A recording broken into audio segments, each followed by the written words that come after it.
Success is Subjective podcast series brought to you by ParentTrainers.com, presented by Lilly Consulting. I'm your host, Joanna Lilly. In today's episode, I had the pleasure of interviewing Darrie Matthew Burrage. The testimony of Darrie Matthew Burrage is one of him either having been the first or the only in terms of racial representation, divine designed opportunities, as well as setbacks and breakthroughs. Such a testimony has shaped Darrie into the trailblazer and maverick that he is today as a leader, educator, facilitator, and innovator. Darrie has been fortunate enough to pursue a bachelor's and master's degree in the study of communication and community studies. Since then, he has acquired skills and achievements in the areas of group problem solving, individual development, and organizational activism, which has contributed to the success of a handful of organizations and hopes to replicate that success with a quickly emerging company of his own. Darrie's experiences in both private and educational sectors showcase his passion and prowess for providing opportunities for people to discover and engage their potential to make powerful differences in their lives and in the lives of others. Outside of work, Darrie is a new homeowner in the thriving metropolis of Milwaukee, Wisconsin. While the ink is newly dried, he's excited to get connected in his new community and has dreams of dipping his toe in politics. Just so you know, Darrie, you have my vote. Let's not wait any further. Here's Darrie. All right, Darrie, welcome to the podcast. Thank you for having me. Let's just jump right in. Why don't you tell the listeners, where'd you grow up? I think that's important because it's different than where you are now. But also, what was the expectation around post-secondary education coming from your family and potentially coming from kind of the greater community that you were raised in? So I grew up in Southern California, in a city called Ontario, or as I left, I called it Ontariable for a while. But it's about an hour east of LA. And the culture within my family about post-secondary education was such that it was expected to go to college specifically, not a community college, not anything small, like the stereotypical college experience. And it's interesting because I'm a first-generation student. I and my older sister. Because my parents did not go to college. They went to culinary school, so a trade school. But I think what happens is that the acclaim that college has, it permeates across all family types and socioeconomic backgrounds and races, at least in America, that like even if you haven't been to college yourself, you enforce that's the move. Right. Maybe you could say it's remnants of George Bush's No Child Left Behind, that like, that like everybody's going no matter what. For sure. Among my friends, so I had like a duality to my come up in a way that I was the jock. So like I had all like athlete friends as well as I was the honor roll AP student. So I had those friends. Sometimes those friends, actually only maybe a couple were the same. It was pretty much two different groups of friends. And so over here, you only had like of the athletic bunch, you had a couple who would talk about college, but only for like the scholarship, the athletic scholarship. But over here, it was like, okay, going to college at places like Berkeley and Michigan and whatnot, but not necessarily specifically about what to study, what we got to major in. Now, actually, I had entered in college not knowing I was going to major in, but I'm sure we're going to get to that a little bit. But I think one of the biggest teachers of college, or at least who put that in mind, was there was a show in the late 80s, 90s called A Different World. It was executive produced by Bill Cosby. Now, Bill Cosby is a figure of much controversy in contemporary times, of course, but he did a lot of good for the Black community. And the particular way was through A Different World, because A Different World was a show about a fictitious, historically Black college. And so this was the first introduction to college that wasn't just about partying. Yes, there were some parties, but it was mostly what you saw in a different world where folks in class, folks pulling all-nighters, folks studying, folks getting involved in clubs, folks a part of like Greek life and step teams, because we're talking about a Black college here. Folks in libraries, folks who have to work to pay for college in a place called like the Pit, which is like the Student Life Center. And so you had like a very robust, expansive, holistic view of college. And that's where I went to college with. And that was probably one of the biggest teachers. And actually, I have a vivid memory of a friend. We played football together. He actually, I remember we were chilling in one of the classrooms. And his senior year, second semester, so the spring, I remember him saying, man, I didn't even know that you even had to apply to go to college. Like, no one told this dude that you had to apply. And I remember like that resonating, because it's like, I didn't know much about what it takes really logistically, practically, procedurally to go to college. Yeah. I remember that being me too. And so like, that's just one of those heartbreaking stories that I've kept in mind for years. Okay. You're actually the first person that I've ever interviewed that has talked about media or pop culture in terms of like that influencing their post-secondary, their vision and understanding of like what college looks like, and actually thinking about it. Like, I think I need to do my reflecting on, what was I watching as a kid, and how did that actually play a role in my transition or expectations and awareness, education, the whole piece. So it's just like, wow, that's really making me think.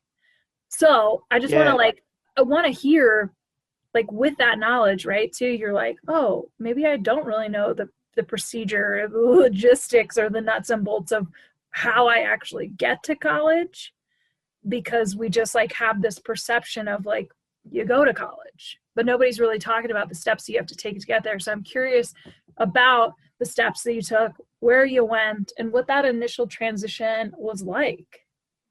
Well, really quick about the media piece. So there's a book by the former highly acclaimed NFL coach, Tony Dungy, called Mentor Leadership. And he says that the two biggest influences in your life are one, the people with whom you closely associate, and two, the media that you take in, whether it's visual or written media. But regarding actually going to college from a procedural standpoint, my dad, both my parents were big advocates of like keeping me accountable to, because when you're younger, you think procrastination is your friend. In some cases it can be, but I remember my mom always pushed me to like do the essays, those college entry essays. Sure. But my dad was the one to actually toss colleges my way. And he's the one who decided for me. Because when you're a first generation student, you don't really know any one college from another. Granted, I was a sports guy, so I knew what I saw, on Saturday college game day, when you see Michigan fans and you see, Purdue or whatever, And so it pretty much came down to CU, so the University of Colorado Boulder, as well as CSU, Colorado State University. And I remember I let my dad decide, and he got back to me in one weekend and said, this is where you're going. Wow. Because I just didn't realize it would be any really different. But actually, among my college considerations was actually Morehouse College, so historically Black college in Atlanta. Yeah. And only because my uncle on my mother's side, my mother's brother, he had went to Morehouse, and he thought it was important as like the development of a Black man to surround yourself with other Black men in an intentional fashion, especially Black men who are trying to garner the full potential of themselves in their lives. Yeah. Such that you find at a HBCU. Right.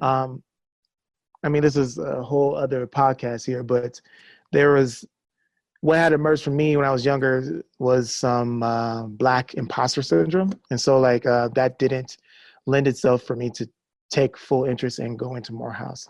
I regret it in little ways. But that's why I came down to CU and CSU, which are actually predominantly white institutions here in Colorado. And the stars just kind of aligned that my dad was moving here regardless, whether I went to CU or CSU or not. But he thought that CSU was the better spot for me. I'm just like so enthralled in this decision process. And it's convenient that your dad moved to Colorado. So it was kind of like a, hey, we're all going to be in the same state, so we might as well remain connected. But so you decide CSU, you're thinking that's indifferent from CU, just from a predominantly white institution perspective. It is, let's be real. However, you decide CSU, so you land in Fort Collins, and what are you doing? Like, how is that transition? So as I mentioned about my high school and at least my K-12 experience was that like, brother always got good grades, you know. I wasn't like no valedictorian status, but I got good grades, you know. And so like going into college, I had a bit of a type of intellectual arrogance to me, thinking that because I thought that I knew how to study. No way. No way. And so like socially, I've always been the guy in a way. Not popular, but well-known. Popular implies things related to like upper echelons in across different categories. Upper echelon in terms of like physical appearance, upper echelon in terms of like money, class, involvement and whatnot. Mm-hmm. So I wasn't popular, but I was well-known because I was always a guy that was like beneath that upper echelon, involved in so many things across different groups and whatnot. And so like socially, I was fine. I was making friends, connecting, you know, talking to people next to me in lecture halls and whatnot, no problems. But it wasn't so my first semester, I was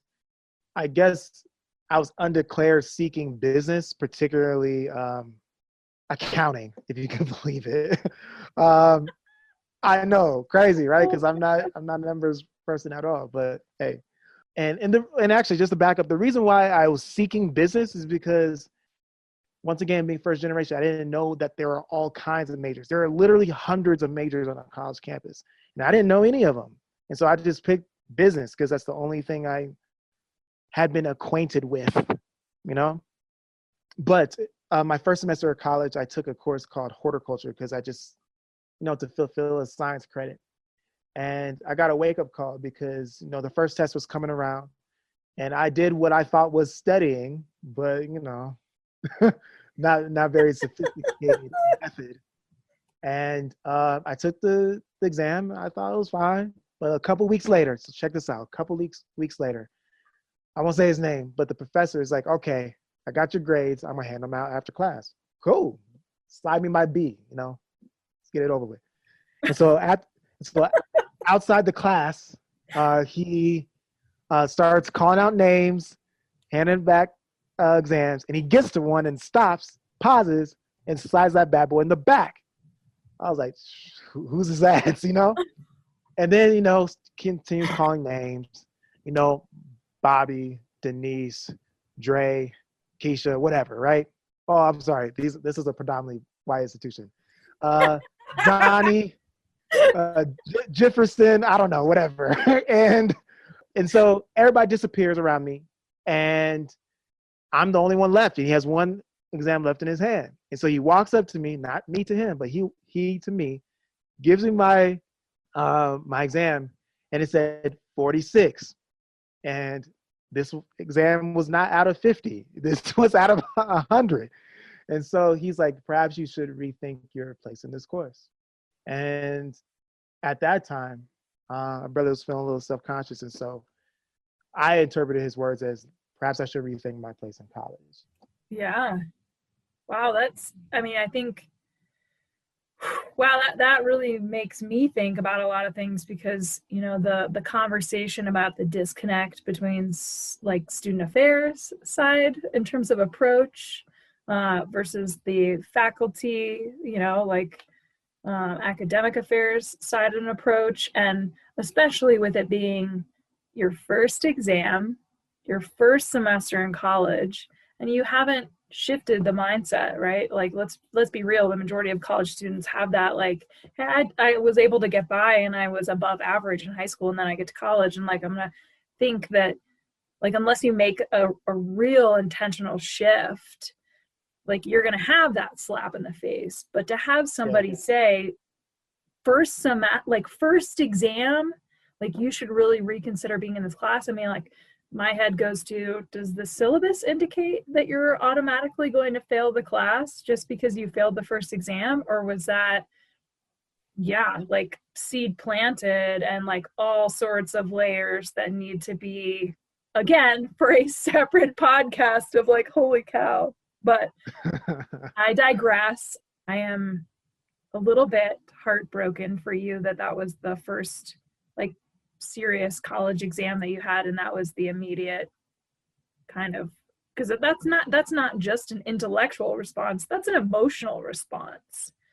Oh yeah, it has a questioning your impact. Identity. Mm-hmm. Wow. Absolutely. Okay, so we don't have to name names for this professor. Whoever he who will not be named, I shake my fist at you and certainly hope that you're retired. However, once you've had this moment where now you're second guessing your collegiate experience, did you drop the class? Like, how did it change the trajectory for your academics for the first semester? Well, like after that, so if anybody's been to the CSU campus, there's these two buildings that are connected. It's the same building, but it's like Clark A, Clark B. And outside of Clark is like this wall, this brick bench, if you will. And I remember like during like the passing period, in between classes, thousands of students walking around. I remember sitting on that brick wall thinking, just looking around at everybody, like, thinking like, everybody's smarter than me. Everybody knows what they're doing, just feeling low, feeling less than. And less than, another word for that is shame. And so, however, God is dope. And in that class, so there's actually some particular details about this story that I won't get into, but I made a friend in the class. I'll actually name her because in many ways, I still feel indebted to her. Her name is Corey Wong. I was a freshman, of course, first semester, and she was a senior. And she pretty much took me under her wing and taught me how to study. We would meet up in the library, and she was like, yo, I remember one time she was like, where's your notebook? How do you take notes? Like, you don't annotate in the book? And like, just like put me up on game about how to extract information from text, in a way that that prompts or at least promotes mental retention, And so she taught me how to do the whole college thing in ways, at least intellectually. Socially, I was fine. But just in case that wasn't obvious, socially, you had it. Yeah. Okay. A brother knows how to make friends. I could connect, I don't know, Libra scale, I don't know. And so I didn't drop the class. She actually helped me feel confident because, like, as you were saying a few moments ago, it's like it has a holistic impact, right? And so really, her taking me under her wing intellectually had caused also emotional and mental improvement, as well as social, because I was making a close friend in the process, right? And she introduced me to a couple of her friends. And so like it's who were also seniors or at least juniors. And so upperclassmen who had been doing this undergrad thing for a while and were obviously pretty good at it because, they were still there. And so that she in ways helped boost my self-efficacy. So my ability to think I could do it, right? And I actually finished that class with a C. And it was actually, now from K-12, a brother was not used to C's, but this was probably one of the proudest grades that I ever got because I went from an F to a C in one semester, and it made me feel, not just in that class, it made me feel like I could do college across the other classes I was in. So shout out to Corey Wong for that. Thank you, Corey. Yeah.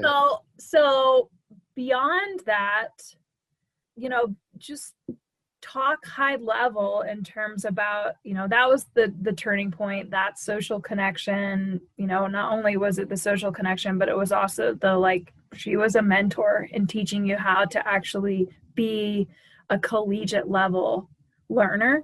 And she helps you, be successful in the classroom. And it sounds like somewhat outside of the classroom, because for the most part, you already had that dialed. However, we can look at just thinking big picture of the rest of your undergraduate experience, kind of in a snapshot. How did the rest of the time go for you? Did you earn your degree? Was it accounting? I feel like I can make an assumption, but our listeners may not know the truth. So tell us, after that first semester and after earning that C and that being although it was a C, that was that gave you the confidence to be able to be successful moving forward. And so just thinking about the rest of your time at CSU, how was that? After that first semester, brother got pretty good at college, actually. Beyond just social, right? Intellectually, I found my footing. And so much so that I really loved college. Not socially. Socially, I that was great. But aside from my relationships I was able to found in college, intellectually, I love college. I loved learning because I switched my major a few times, but I ended up landing in the communication studies department. And studying communication was just utterly awesome. The coursework, from learning things like classical rhetoric, where we're studying Greece, ancient Greece and whatnot, to studying gender and communication, nonverbal communication, social movements, public deliberation, and of how to convene people and facilitate conversations. It was a bang up college career. So much so that I ended up distinguishing myself from my peers in many ways, at least my close friends, because I was the only one of my close friends who, as an undergrad, had conference presentations. I also did research alongside one of my other mentors, aside from Corey, Dr. Martine Carcassonne, for the Center for Public Deliberation, where as an undergrad, I got trained to be a facilitator and a public convener. And I also got involved in my department's honor society to end up being the president of it. So I got involved in so that's the one thing that's so dope about college, is that it's like a micro city. There's all kinds of buildings and resources and people who know this, that, and the other, who connected to this person, that person. So there's just so much to sink your teeth into college, that I just had a ball. Because I'm somebody who likes to get out there and see what's popping, and get involved and connect. And so college was probably one of the most endearing times of my life, holistically, I was saying. Well, and so you get your communications degree from CSU, which I imagine that your family was proud of, being a first gen graduate. And then what do you do? Yeah. Maybe they weren't. They're yeah, Darrie, you did it. Good job. Well, I had no one in my family said, yo, what you were able to accomplish with this degree means a lot for you being a first generation student, means a lot for you being Black, means a lot for the socioeconomic background that you come on. Because I come from part of my come up was living in hotels, living in the back room of my grandmother's place. So from a class standpoint, this getting a undergrad degree, a bachelor's degree, meant a lot, but no one had explicitly shared that sentiment with me. They were happy for me, of course, something to celebrate, but nothing. And so, yeah, I ended up making it out of CSU with the bachelor's in communication studies, and I double minored in history and women and gender studies. And then after that, I was so inspired because, as I mentioned a few moments ago, my mentor, my hero, was Dr. Martine Carcassonne. And so he was so much my hero that I was not only is he doing the job that I would like to do, but he's also the man I would like to become. So essentially I was chasing the dream of becoming the Black Martine. And so it made sense that since he went to grad school, I should too. And so I went to grad school at CU Boulder. So it came down, my grad school applications came down to CU and CSU again, which is kind of like very God designed because yeah, that's serendipitous. Yeah, because my undergrad, it came down to those two again at first. And so it came down to those two again. Granted, my first choice was going to Syracuse, but it didn't pan out. And so I decided to go to the other institution, go down the way to CU Boulder. And such a train wreck. What? Like grad school was a train wreck? Oh my gosh. Yeah, grad school was not like undergrad. Uh-oh. No. I won't dig into that at all. But if you want to give a little bit of a snapshot of how it was a challenge, or just like the process, did you end up even getting your master's, or did you start and it was like such a mess that you ended up stopping? The latter. And so the thing about when you're a first generation student, the thing that's not talked about is that it's not like, oh, you're a first gen up until you're not. You're always a first generation learner, collegiate learner. And so although I got good at being a student in my undergrad, I relived a first generation conflict or crisis, if you will, when I was in grad school. Because in grad school, they were like, okay, write a lit review or a literature review. As if we all knew what that was. I did it. In my undergrad, I never wrote a lit review. At least I don't remember. Maybe it was only like a couple of times. But I wasn't, it was just such an elite program, or at least so elite that I had a very strong case of imposter syndrome. And also it didn't help that like I was the only Black person in my cohort, the only Black grad student, period, that whether it was beyond my cohort or not, that I would ever interact with. And there was no Black faculty. Yeah, it just felt a little bit alone because I felt like everybody knew what they're doing. So I essentially had put myself back on that brick bench outside Clark in my undergrad, figuratively, where I'm looking around at the faculty and my fellow grad students like, wow, everybody knows what they're doing. Everybody's smarter than me. And yeah, I struggled through that bad boy, but was fortunate enough to make it out of there and to then pursue my career. Because that's the thing that was dope about grad school, was that like, as challenging as it was, there were some blessings that afforded me. Like I taught a few courses, which had ended up with me being the only one in my cohort to get a teaching award. I actually ended my grad career with 2 teaching awards. I got involved with the organization as a facilitator, an organization called the Interactive Theater Project, which is now Affinity Arts Consulting. And I still do some work with them. And so like among the thicket of challenges, there was definitely some blessings. Why? Because God is dope. For anybody that's listening, you are probably like, why is there a pregnant pause? It's because Darrie's wearing a hat that says God is dope. And when he's like taking that pause, he just wants to point it out in case I cannot read, which sometimes I can't, but I really appreciate it. Oh. I didn't realize. I thought this bad boy was all visual. So I'm sorry. Podcast, aka listening.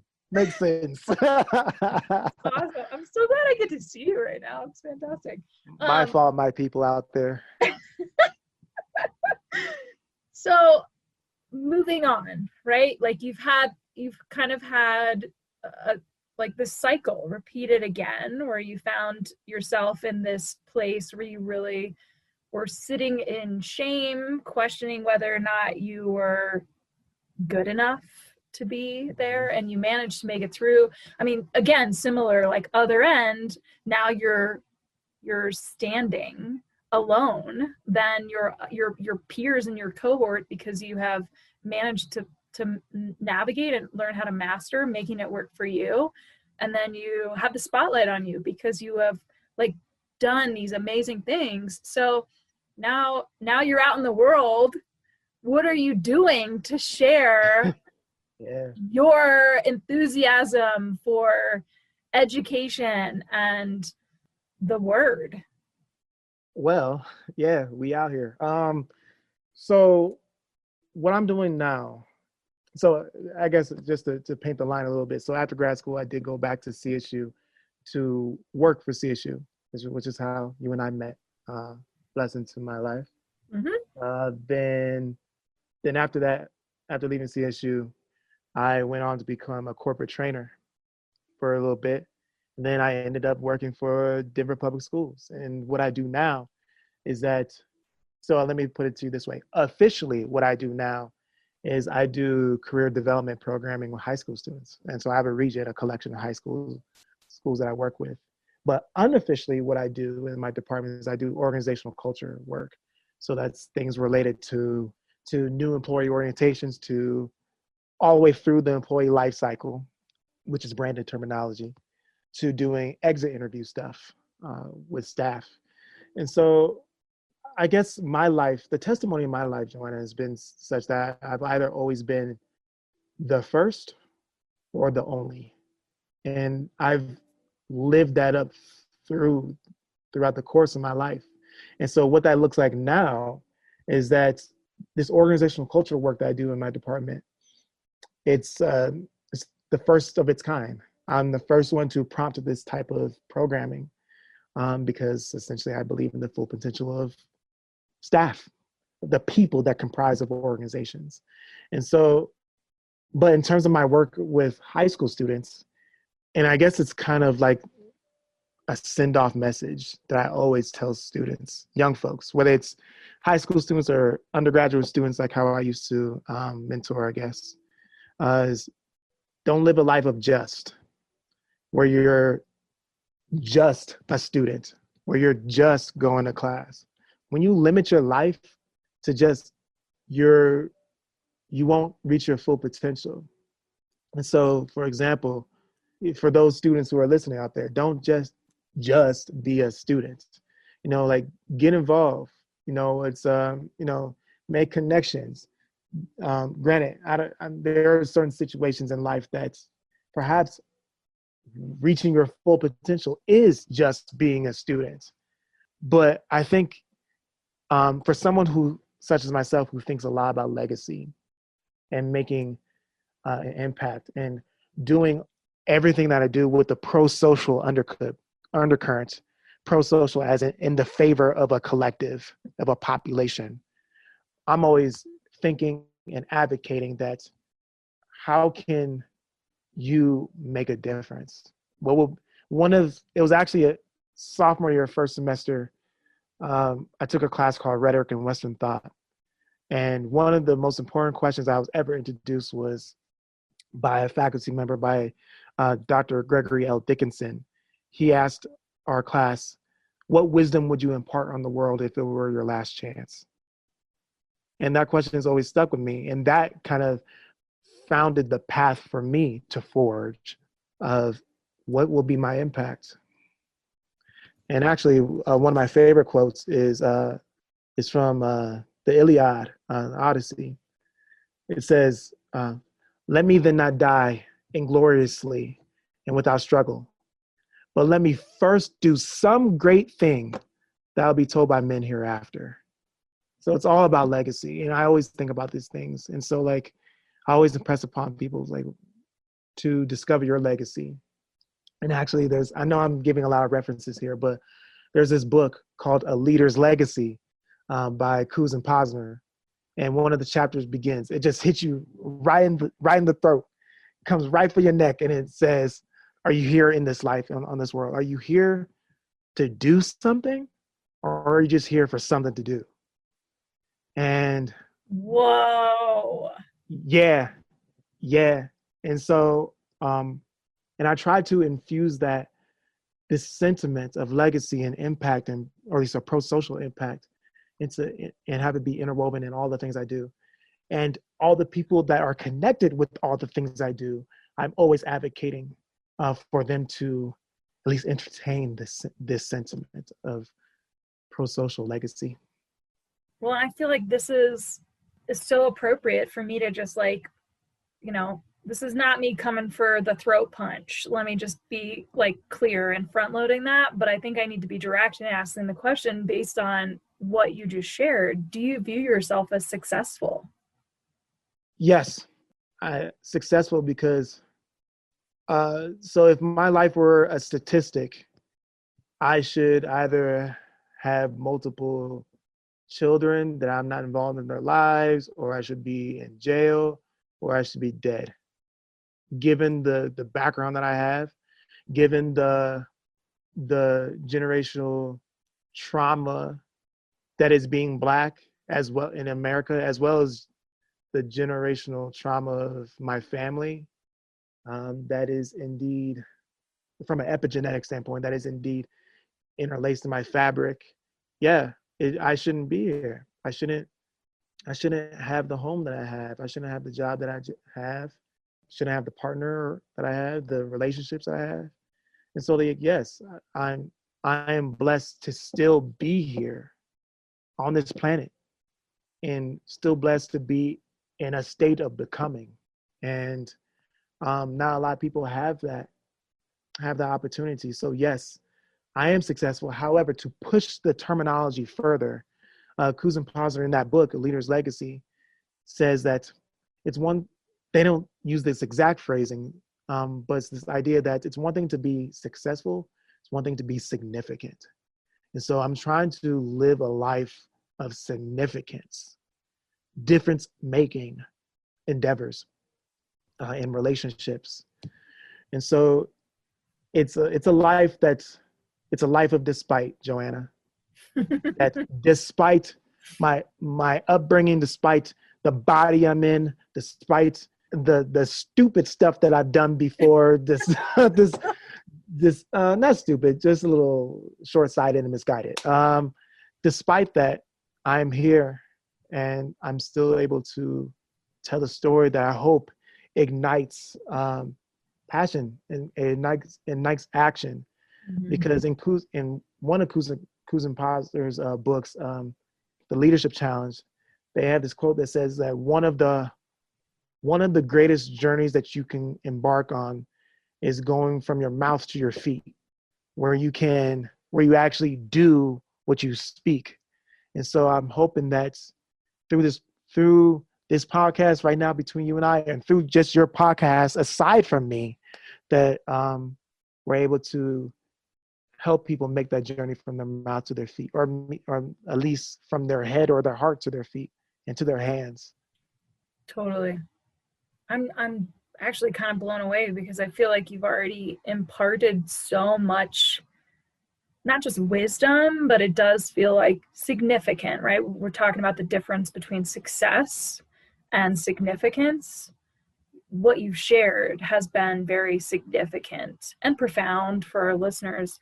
But I always close out the interview asking the question of, if you could give one piece of advice to a young person who's struggling, what would that be? And I think there's also, the word struggling is open to interpretation, knowing that we're talking about kind of this broad developmental lifespan of like the emerging adult years, the like 17 to like 30 plus of, impulsivity and changing narratives and, flipped scripts. And so I think if there's anything else that you would add to that young person that might be sitting on the bench, outside of Clark, feeling like they are less than or don't belong, what piece of advice would you give to that person? So what I would offer is this: challenge reveals your commitment. And so just to back up a little bit, so we're usually motivated to persist. So to persist, to endure, to persevere, to remain resilient from our connection to one of three things, or a combination of these three things: our connection to a person, a connection to a place, or a connection to a purpose. A person could be like, yo, I want to make my father proud.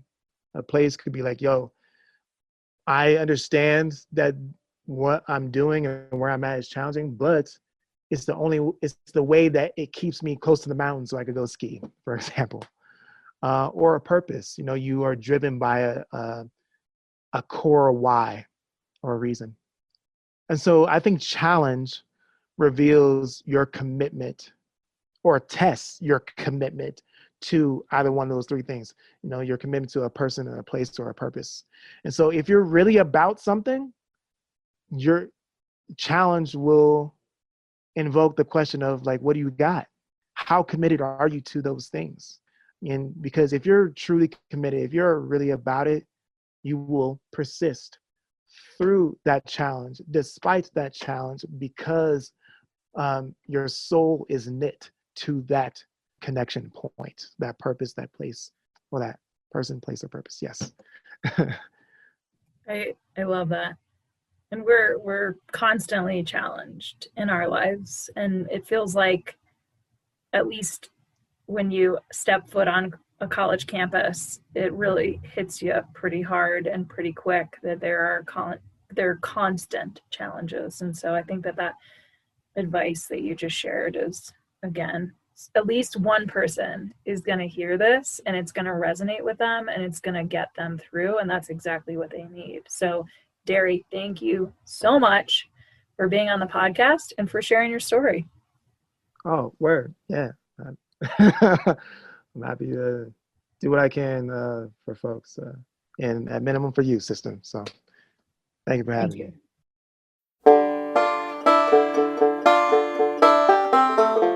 That's it for this week's Success is Subjective episode. Stay tuned for our next episode where you can bet it'll be another amazing human sharing their very personal story with the world. You can follow me, Joanna, on Instagram at Lily Consulting and on Facebook at Lily Consulting LLC. Most importantly, though, check out the resources link on my website at lilyconsulting.com, and that's Lilley consulting.com, or you can just search on Google for Lily Consulting. You can also download and subscribe to listen to the Success is Subjective interviews on any popular podcast app, such as Apple Podcasts, Google Podcasts, iHeartRadio, SoundCloud, Spotify, Stitcher, and TuneIn Radio. Make sure you check out the show notes where you'll find contact information, website details, links to articles, and all social media for our guest. Once again, thank you to parenttrainers.com for sponsoring this podcast series. And thank you, our listener, for tuning in. And remember, there is no single path through life. Success is what you make it.